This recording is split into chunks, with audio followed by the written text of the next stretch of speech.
Hi everyone, welcome back to another card making tutorial. I'm Jessica and today I have a Valentine's card to share with you. I have this really cute Cupid little stamp and I wanted to watercolor him today and I wanted to try something different. Usually I like to use my Zig Clean color real brush markers, or I use my Copics, or I use other color mediums, but today I actually wanted to color using inks from ink pads. The ones I'm using today are mainly from the Brilliance line. These are the ones with a little bit of sparkle and shimmer. Some of them have the pearl shine, and I thought it would be really fun to watercolor with those. But for the skin tone, I'm actually using a different line of ink pads, and those are the VersaMagic. Those actually have a chalky finish, and they're just the pigment inks without the shimmer. So I'm mixing two colors here. I have Thatched Straw, which is the yellow one, and I'm mixing that one with wheat to give kind of like a warmish skin tone color. Then I'll move on to color the hearts. For those, I am using two kinds of reds. I'm using Rocket Red and also Rocket Red Gold. Now, I'm not really familiar with all of the inks inside the Brilliance line, but from what I noticed is that the Rocket Red actually doesn't have too much sparkle in it. I think the ones that has the pearlescent shine, those will actually start with pearlescent and then they'll have the name. But there's also a couple that just has the metallic shine, like the Galaxy Gold. That one I'll use later on, and I really love that color.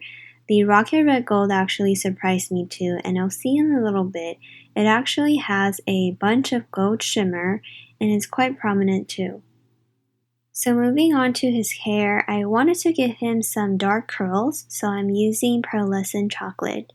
This is the one that I talked about before where they have pearlescent following the name of the color, so this one will have shimmer for sure.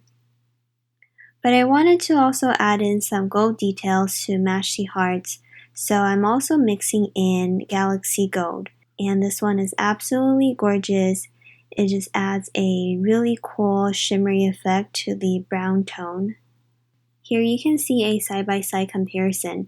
The one on the left is just stamping and coloring on scrap paper when I was testing out the colors, and you can see that half of the hair does not have the gold and it's just like a shimmery brown. The other half does, and it just adds a little fun touch to the overall color. Lastly, I colored his little diaper with Moonlight White, and it's not a big difference, but you can kind of see how it adds a layer of ink on top. And I also added a little blush to his cheeks to finish off the watercoloring.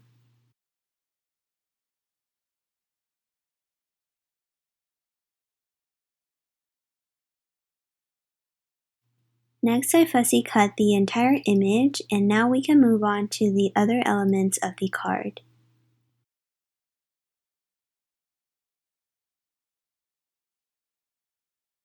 So for the background, I decided to just use a couple of die cuts. This one is from the Spellbinders arrow set. It is called Shoot, and it has 5 different arrows with hearts on it. I think it's perfect for this card. I die cut from several shades of red cardstock, and for some of them I even layered a couple of die cuts together, so it creates a little bit of dimension to my die cuts. So this is the final card. I'm actually quite happy with the result of the watercoloring. I think it's really fun to experiment with different ink pads that you may have, especially the ones with the sparkles and shimmer. I think those actually watercolored pretty well. If you have ever tried watercoloring with your Brilliance ink pads or just any other kinds of shimmery ink pads, I would also love to know your experience, so feel free to comment below. Thank you guys so much for watching, and I'll catch you guys in my next video. Bye!